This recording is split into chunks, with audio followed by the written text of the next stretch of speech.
Hey YouTube, how's it going? This is Kelvin. And in addition to my beginner series, I'm also covering the full array of concepts as far as pawns are concerned. You know, as far as how they move, different like little nuances and stuff like that that have to do with pawns specifically. And so one of the things that I'm going to talk about right now is just initially how pawns move. And so I have them set up now on their initial starting squares, like when you start a chess game. And so all I'm going to be talking about in this video is exactly how they move at the start of the game. And so basically the pawn usually moves one square at a time. Now, the only exception to that is when you initially start the chess game. Like I said, the chess pawns are on their initial square now. In the initial position, you have the ability to move in one square or two squares. So naturally, that looks like, either moving it one square up or moving it two squares up. And the same thing, for black. Black can move it one square up or two squares up. And that only qualifies in the initial part of the game, like the first time you move the pawn. And so just a couple of things as far as like, pawns moving. If there is, so let's say, for example, you have during the game, a rook gets in front of one of your pawns, right?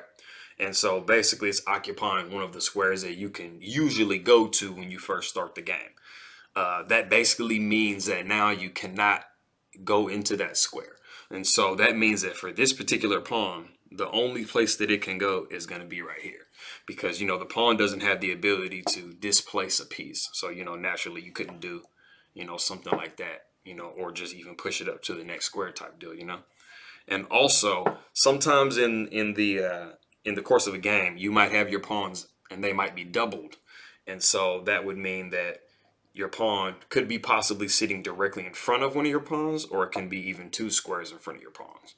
And so if this is the case, for example, if you were to make, so let's say, a capture in this direction, now your pawn is completely stuck. You have to move this pawn out of the way before you can move this pawn out of the way.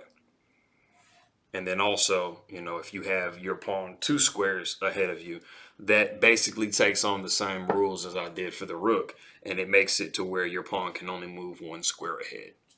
Now, of course, like I said, I'm going to be doing more videos on how exactly pawns move in different situations. So I'm going to be making a video that's going to explain more in depth as far as doubled pawns are concerned, or even in some cases, tripled pawns. And so as a part of this video and a part of the other videos I'm making, I'm creating a playlist on basically understanding pawns completely.